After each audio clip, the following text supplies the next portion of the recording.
जल लेता है तभी तो फायर ब्रिगेड आती है, अब आके करेगी क्या। तो संतों का जीवन देख लो, जब सब उनका लुट चुका तब भगवान जी आए, तो अब आके करोगे क्या, सब तो हो लिया। तो यही तो उसका विधान है पथ का, कि आप सब लुटने तक आप वहाँ डटे रहते हैं कि आप भी मैदान छोड़ के भाग जाते हैं।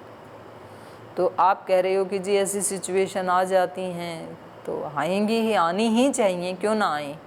तो इतना तो आपको साहस करना ही पड़ेगा। यदि आप इस मार्ग पे चल रहे हैं तो आपको सत्य, या तो सत्य बोलें, या तो आप ये कहें कि जी हम इसका जो सत्य है वो बताना नहीं चाहते हैं, क्योंकि हमें ये लगता है कि सत्य बताने से बखेड़े और खड़े हो जाएंगे, तो हम नहीं ऐसा बता सकते हैं।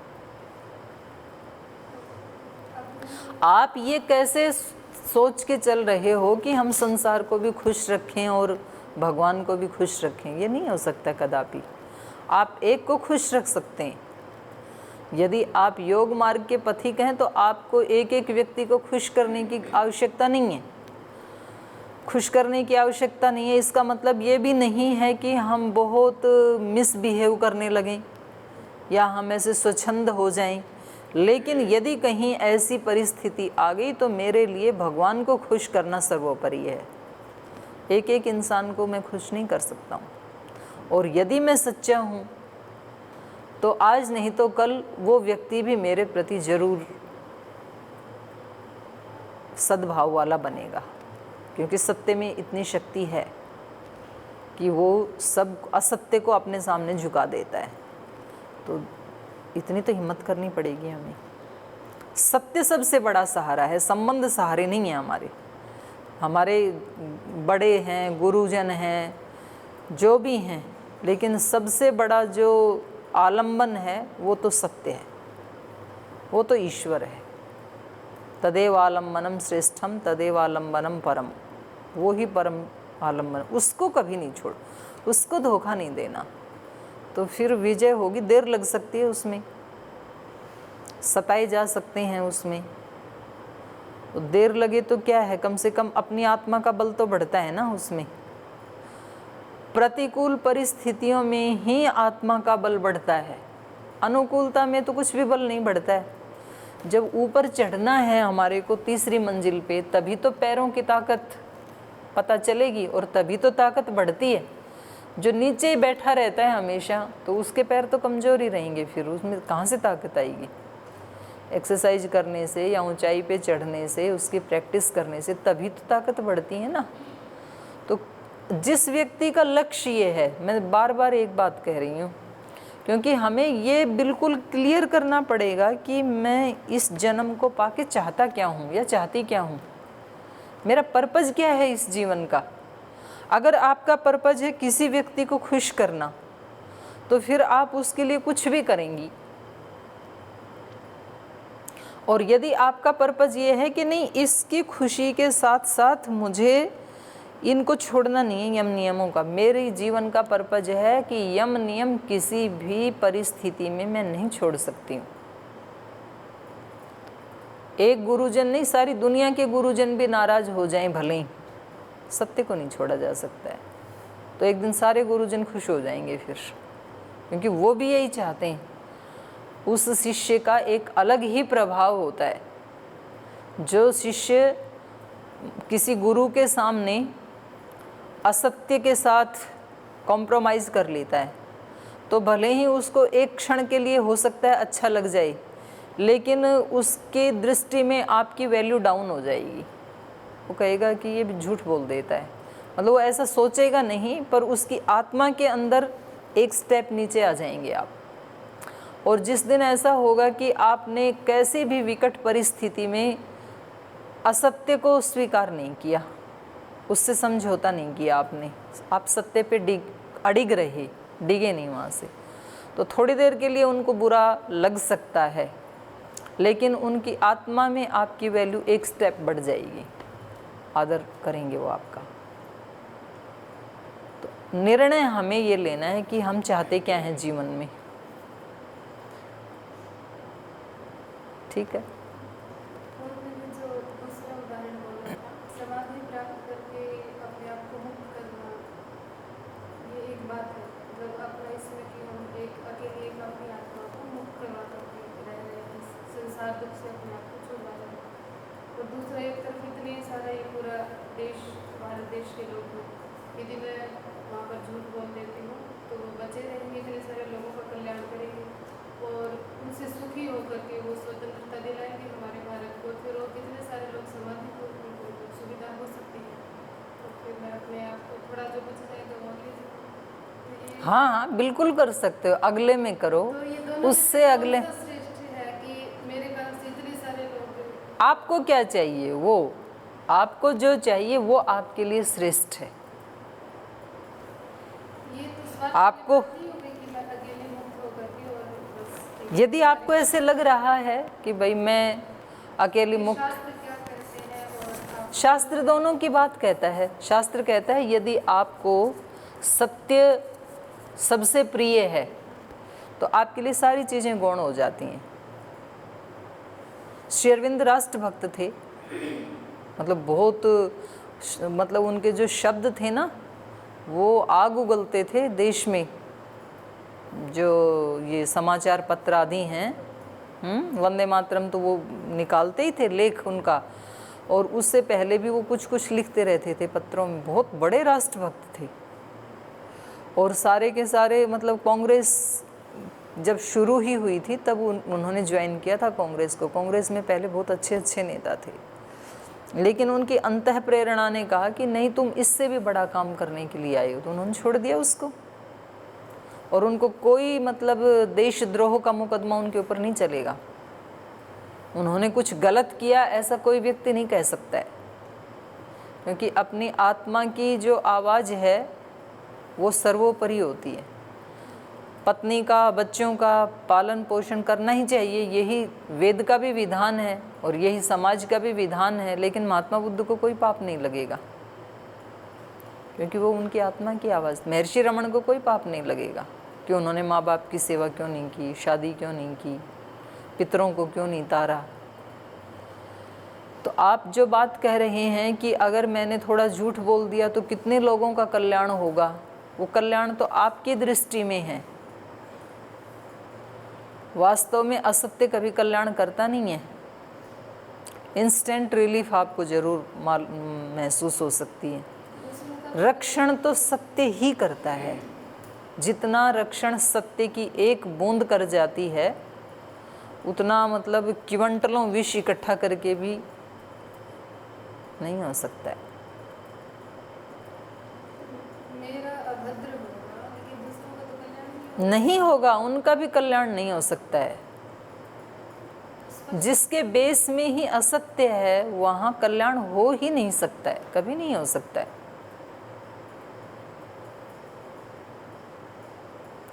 जिस व्यक्ति को आप बचा रहे हैं, किसी व्यक्ति विशेष का नाम नहीं लेंगे हम, एक किसी व्यक्ति को आप बचा रहे हो कि वो देश के लिए अच्छा कर रहा है और उसकी वीकनेस मुझे पता है, और यदि मैं बोल दूं तो देश ही टूट जाएगा, इस्तीफा देना पड़ेगा उस व्यक्ति को। जब उस व्यक्ति का कैरेक्टर ऐसा है तो वो कैसे भला कर सकता है। आप मतलब गंदगी को कितना भी नीचे छिपा के रखो, उसको ढक के रखो, उसके ऊपर मखमल की चद्दर, ये कौलिन बिछा दो, तो उसमें से दुर्गंध आएगी कि नहीं आएगी? रोक सकता है कोई उसको?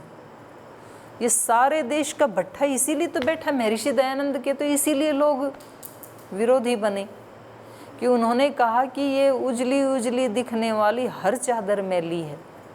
मैंने सब नज़दीक से देखा तो कितना उनका विरोध हुआ, लेकिन उन्होंने कहा कि नहीं, कितना भी मेरा विरोध हो, चाहे मेरे प्राण भी क्यों ना चले जाएं, लेकिन ये जो लुका छिपी है ये कभी कल्याण नहीं कर सकती है राष्ट्र का या समाज का। और उनकी तो जान इसी के लिए तो गई।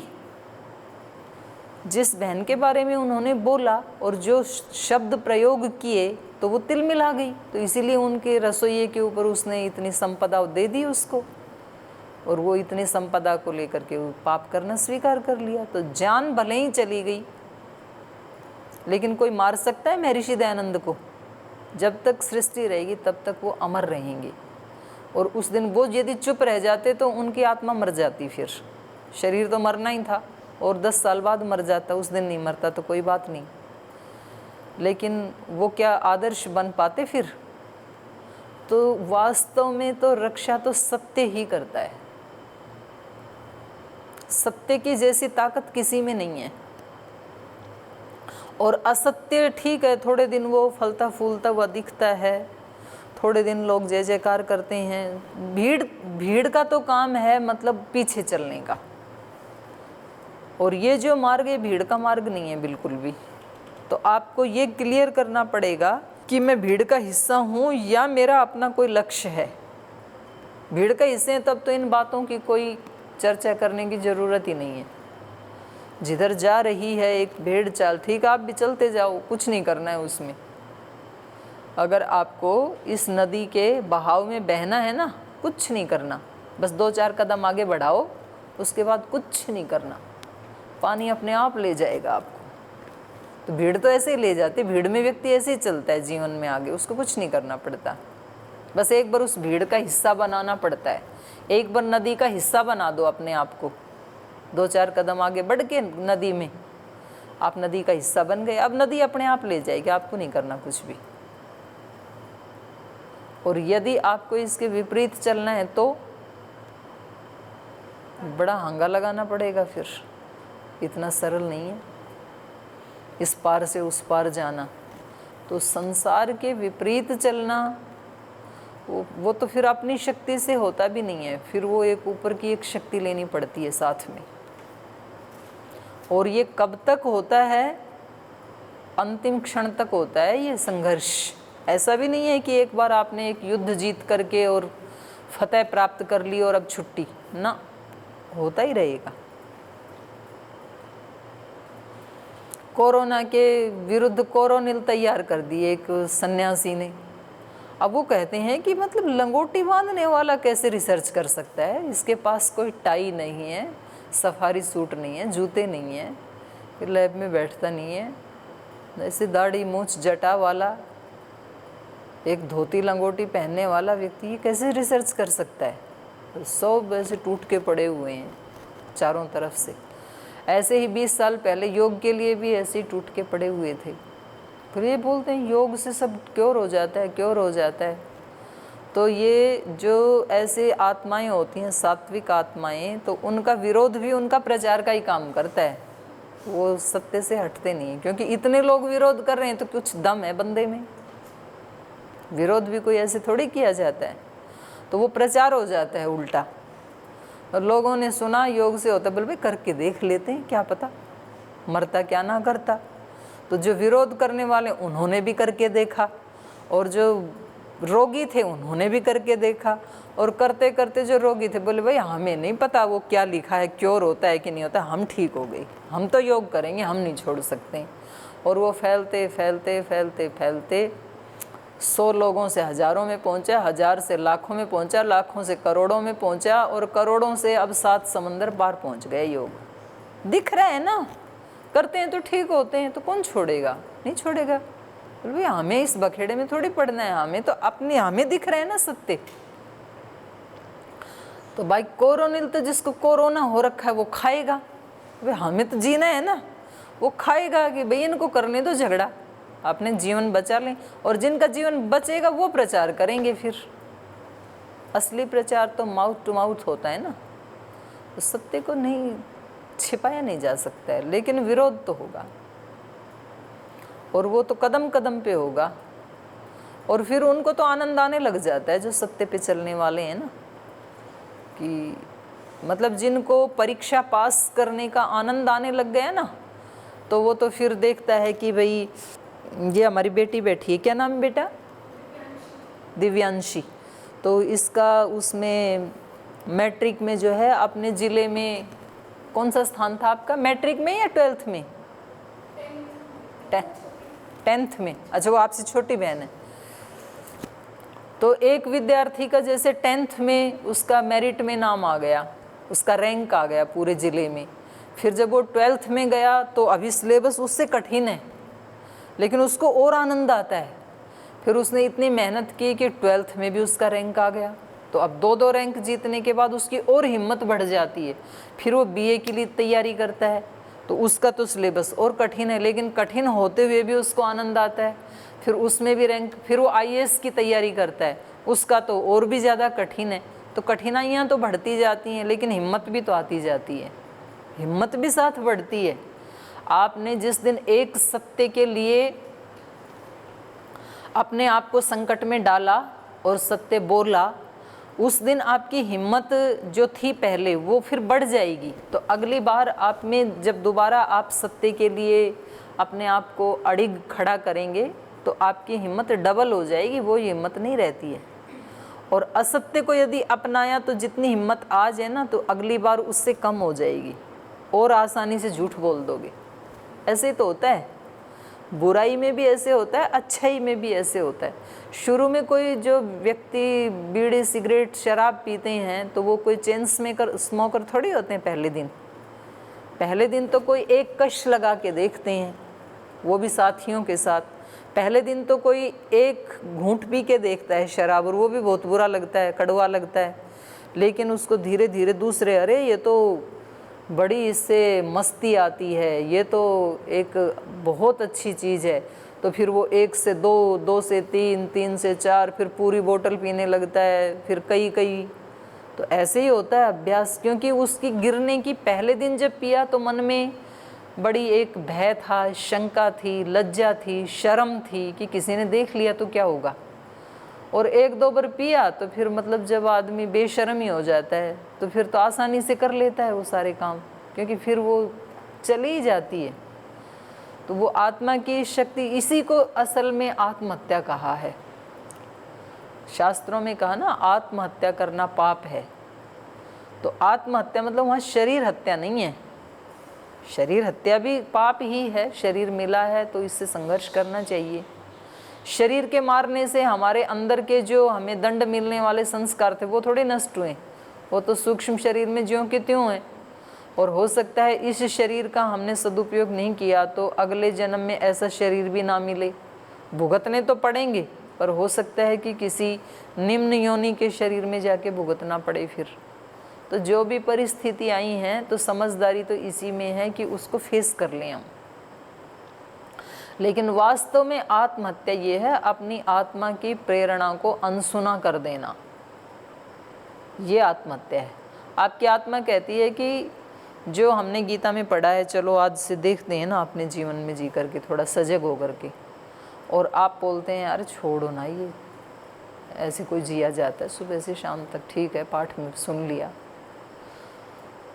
हमारा अलग जीवन है, हमें कौन सी समाधि प्राप्त करनी है। तो आपने आपकी आत्मा की हत्या कर दी। एक जैसे अंकुर फूटता है ना, एक अंकुर फूटा था शक्ति का, वो पेड़ बन सकता था, उसमें फल आ सकते थे, लेकिन अंकुर को ही रौंद दिया आपने, तो उसको आगे बढ़ने ही नहीं दी, पौधा बनने ही नहीं दिया आपने। ये आत्महत्या है। सबके अंदर अच्छी अच्छी प्रेरणाएं आती हैं, सबके अंदर आता है कि सुबह जल्दी उठना है, सुबह उठ के थोड़ा बहुत ध्यान भजन करना चाहिए, सबके अंदर आती है प्रेरणा। हम उसको अनसुना कर देते हैं, बोल छोड़ो ना, आपने को कौन सा योगी बनना है, अपने 2 घंटे की नींद लेते हैं, सुबह सुबह 4 बजे उठे, रात को भी देर से, मन 50 बहाने गिना देगा आपको। मन कहेगा रात को 11 बजे सोए थे, तो 4 बजे उठेंगे तो फिर दिन में नींद आएगी, तो फ़ायदा क्या है, तो अभी सो लेते हैं। फिर आपका मन कहेगा कि कोई ज़रूरी थोड़ी 4 बजे ही ध्यान करना, दिन में कर लेंगे, क्या दिक्कत है। बड़े बहाने हमने ढूंढ रखे हैं मन ने। तो ये हमारी आत्महत्या है, जब हम अपनी आत्मा की प्रेरणा को सुनते नहीं हैं, ये आत्महत्या, और इसको पाप माना है। और फिर वो आत्म प्रेरणाएँ आना ही बंद हो जाती हैं। जैसे व्यक्ति गलत काम करते करते फिर उसको लाज शर्म आनी ही बंद हो जाती है। आत्मा 1-2 बार तो प्रेरणा देती है कि अरे क्या कर रहा है तू नालायक, उसके बाद आत्मा बोलना ही बंद कर देती है, इसको सुनना तो है नहीं। तो फिर ऐसे पशु जैसे जीवन चलता रहता है फिर। तो आपका क्या मन कहता है कि रक्षा सत्य करता है कि असत्य करता है?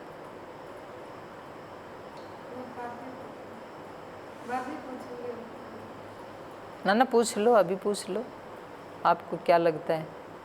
जैसे दीदी आपने एक बार बताया था कि व्यक्ति गलती कर देता है, उसमें कई कैटेगरी होती है कि एक तो डांटने से समझता है, हाँ, और एक मतलब कितनी भी बड़ी गलती को उसको प्यार से बता दे कि देखो ऐसा नहीं होता, तो मतलब ऐसे बोलते हैं। वो तो फिर पद्धति हो गई ना बेटा, आपका भाव तो एक ही है ना, लेकिन हाँ भाव तो एक ही है ना, भाव तो आपका कोई चेंज नहीं होता है कि भाई इससे मुझे प्रतिशोध लेना है या बदला लेना है, या इसने कोई मेरा नुकसान किया था तो अब इसको मज़ा चखाना है। अगर ये भाव आते हैं तब तो गलत है, लेकिन भाव एक ही है कि सामने वाले व्यक्ति का किसी तरह हम सहयोग करें कि ये भी थोड़ा ऊंचा उठे, ये भाव है। तो पद्धति कोई भी हो सकती है। फिर तो माँ डांटती नहीं है क्या, लेकिन भाव कैसा होता है माँ का? भाव तो कल्याण का ही होता है ना बच्चे के प्रति, अकल्याण का तो नहीं होता है। और दो बच्चों में भी माँ अलग अलग तरीके से ट्रीट करती है, क्योंकि उनमें एक बच्चा ऐसा है वो इशारे से समझ जाता है, एक ऐसा है उसको तो बहुत डांटना पड़ता है, और तीसरा ऐसा भी हो सकता है जिसको पीटना भी पड़े। तो बच्चे कई बार ऐसे माँ को ही ब्लेम कर देते हैं घर में, बोले आप इसको तो कभी कुछ नहीं कहती हो, मेरे को डांटती रहती हो। तब उस बच्चे को कौन समझाए? सगे बच्चे, सगी माँ। आपके पास तो दूसरों के बच्चे हैं, तो आप तो ये बात ही छोड़ दो, वो तो ब्लेम करेंगे ही करेंगे जी, इनको तो कभी कुछ कहते नहीं। हमारे सगे बच्चे भी बोलते, बोले बड़े वाले को कभी कुछ नहीं कहती हो, मेरे को डांटती रहती हो। कृष्ण जी ने शिकायत कर दी थी यशोदा माता से, बोली तू दाऊ को तो कभी भी पीटती नहीं है, और मेरे को जब देखो तब डांटती पीटती रहती है।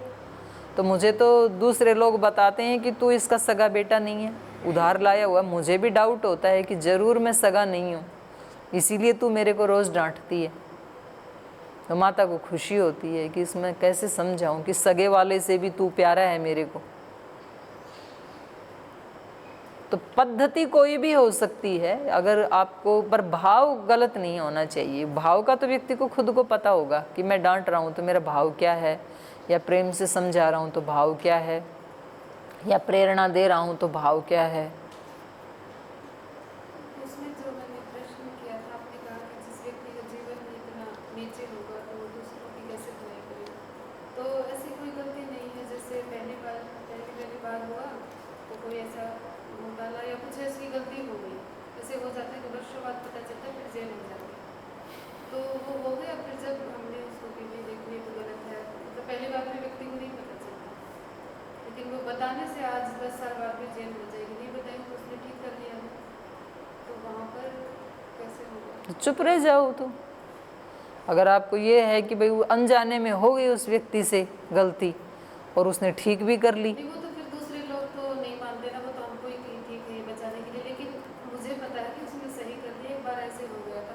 अब जब बताऊंगी तो उसका तो हटना पड़ेगा, तो झूठ बोल दो नहीं, पर ठीक तो कर लिया ना उन्होंने। हाँ ठीक कर लिया, पर मतलब ऐसा होता है, कौन मानता है? बस ठीक है, जैसे एक्सीडेंट हुआ, हम बचाने गए तो किसी ने किया है, कोई सबूत नहीं मिले, इसलिए वो बचाने में नहीं जाते, गाड़ी पड़ी रहेगी तो नहीं तो क्या हुआ भाई, आपका मन ये कह रहा है कि मुझे तो बचाना है, तो जो बचाने जाता है वो व्यक्ति पहले ही ये तय करके जाता है कि हो सकता है मेरे ऊपर ही ब्लेम आ जाए, लेकिन मैं ब्लेम लेने के लिए तैयार हूँ, पर इस बंदे को बचाना मेरी आत्मा, मानव धर्म मेरा इसको मुझे अलाउ कर रहा है, तो बचाते भी हैं। क्यों नहीं बचाते हैं, लोग बचाते हैं अपने उसके ऊपर वो ले करके। उसमें तो मैं पूछ रही थी कि बस उस एक गलती से यदि हमने झूठ बोल दिया तो उस झूठ से मतलब दूसरों की रक्षा हो रही है, सब कुछ। नहीं नहीं, देखो हमें ये क्लियर करना पड़ेगा कि मतलब मुझे क्या चाहिए, आपका उद्देश्य क्या है। आपका उद्देश्य उस व्यक्ति को बचाना है या सत्य को बचाना है? आपको लगता है कि इस व्यक्ति के झूठ को छिपा करके मैं बहुत लोगों का भला कर रही हूँ, तो बहुत अच्छी बात, आप छिपाओ। आपको क्या चाहिए? आपको स्पष्ट होना चाहिए कि मुझे चाहिए क्या, मुझे सत्य की रक्षा करनी है या मुझे इन लोगों की, मतलब आपको क्या पता कि कोई उससे अगला आने वाला व्यक्ति उससे भी बढ़िया आ जाए, तो आपको ये लग रहा है कि भाई आज इसको हटा दिया तो देश खतरे में पड़ जाएगा, आपको क्या पता उससे भी बढ़िया आ सकता है कोई दूसरा। तो हम हम हमारी सामान्य बुद्धि से जो निर्णय लेते हैं ना बेटा, तो वो हमें इंस्टेंट, हमारी बुद्धि ये कहती है कि नहीं ये ठीक है। तो हर व्यक्ति की समस्या यही है, उसको अपनी बुद्धि सबसे अच्छी लगती है, उसको लगता है कि जितना मैं सोच रहा हूँ ये ही बेस्ट है। हर व्यक्ति को ऐसे लगता है, परिवार के हर सदस्य को ये लगता है, तो वो कभी तो दूसरे को बोल देते हैं। माँ बाप को लगता है कि बच्चों के बारे में जो हम सोच रहे हैं वो ही बेस्ट है, बिल्कुल करेक्ट वो ही है। और बच्चों को लगता है भाई हम भी बड़े हो गए, कुछ हमारी भी सुन लो। बच्चों को लगता है कि जो हम सोच रहे हैं उसमें भी सच्चाई है। अब इनको कौन बताए माता पिता को, अब इनको बोलें तो यूँ कहेंगे कि सामने बोलते हैं। गुरु शिष्यों में यही होता है, गुरुओं को लगता है हम इन शिष्यों के लिए जो सोच रहे हैं ये ही सबसे बेस्ट है, इससे बढ़िया कुछ हो नहीं सकता है। शिष्यों को लगता है भाई हमारी भी सुन लो, हम भी बड़े हो गए अब, तो हम भी तो कुछ समझ गए, आप पुराने ज़माने के हो, आप थोड़ा चेंज कर लो अपनी विचारधारा को, कहीं कहीं आप भी कभी कभी गलत होते हो तो थोड़ा सुनना सीख लो शिष्यों से भी। तो शिष्य को लगता है कि मैं बिल्कुल ठीक हूँ। तो हर व्यक्ति को अपनी बुद्धि, अपना निर्णय ये सबसे अच्छा लगता है, और दूसरे का धन उसको अच्छा लगता है, अपने वाला कम लगता है। दूसरे की कमाई हमेशा ज़्यादा दिखती है और अपनी बुद्धि हमेशा ज़्यादा दिखती है हर व्यक्ति को। लेकिन वास्तव में जो सत्य है वो कौन इसका निर्णय करेगा? वो तो ऋषि करेंगे, जिन्होंने उस सत्य को देखा है वो निर्णय करेगा ना। तो जो शास्त्र कह रहा है जिस सत्य को, तो उसको हम किसी भी तरह से तोड़ मरोड़ के झुठला दें कि जी नहीं इससे लाभ नहीं होगा, इससे होगा, तो ये हमारी सामान्य बुद्धि ऐसा दुस्साहस कर तो सकती है, लेकिन वास्तव में उस सत्य को असत्य घोषित नहीं कर सकती है। जो ऋषियों ने बोल दिया कि सत्य से ही समाधि मिलेगी, समाधान मिलेगा, वही सच्चा कल्याण होगा, तो वो ही सच है। फिर हमें ऐसे लग सकता है कि जी हमारे ऐसे कहने से ज़्यादा कल्याण होगा, और अगर ऋषियों के बताए मार्ग पे चले तो सारा का सारा देश खतरे में पड़ जाएगा। ये हम कैसे कह सकते हैं? हम आज की बुद्धि के अनुसार सोच के कह सकते हैं। ये भी तो हो सकता है कि अगले वाला तो उससे भी ज़्यादा कल्याण करने वाला आ जाए, और ये भी हो सकता है कि आपने सही समय पे निर्णय ले लिया तो आगे पाप होने से बच गया, नहीं तो दोबारा भी हो सकता था। संस्कार है ना, बीज है तो कभी भी अंकुर फूट सकता है। बीज को ही रौंद दिया तो, भून दिया तो फिर संभावना नहीं है।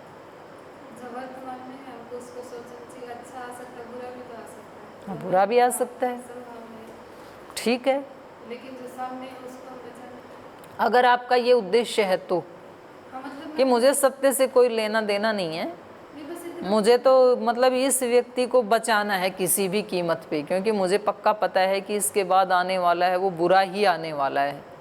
आप बचा सकते, बचाते ही हैं, हम करते ही हैं ऐसा सब, पर हम उसमें ये नहीं कह सकते हैं कि ये मेरा निर्णय ही बिल्कुल ठीक है, ये नहीं कह सकते हैं। कल्याण नहीं है, मैं यही तो कह रही हूँ। जिसको आप कल्याण कह रहे हो कल्याण हो सकता ही नहीं है।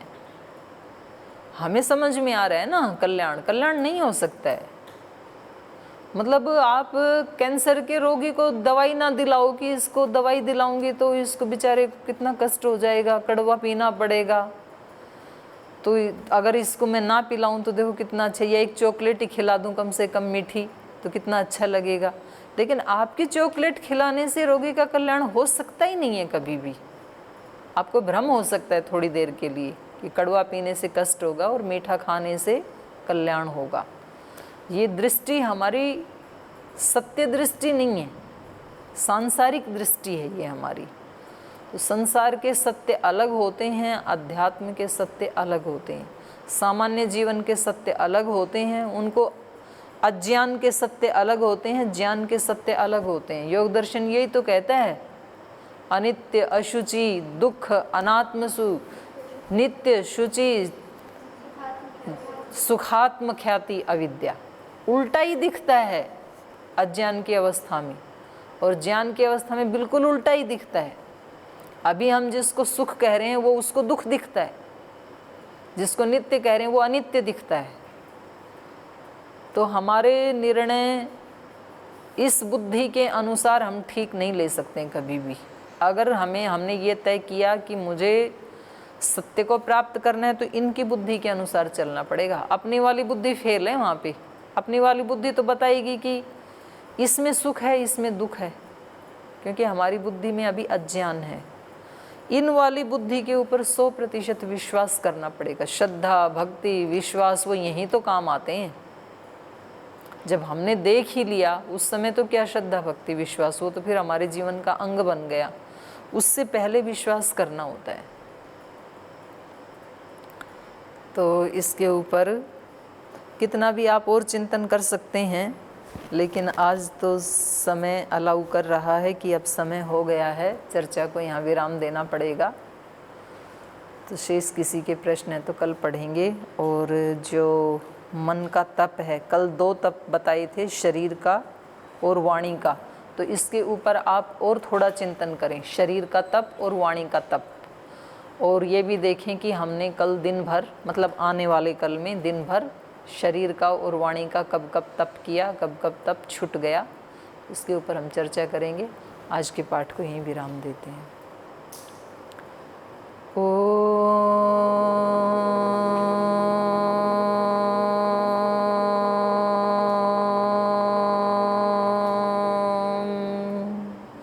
शांति शांति शांति। श्री गुरुभ्यो नमः।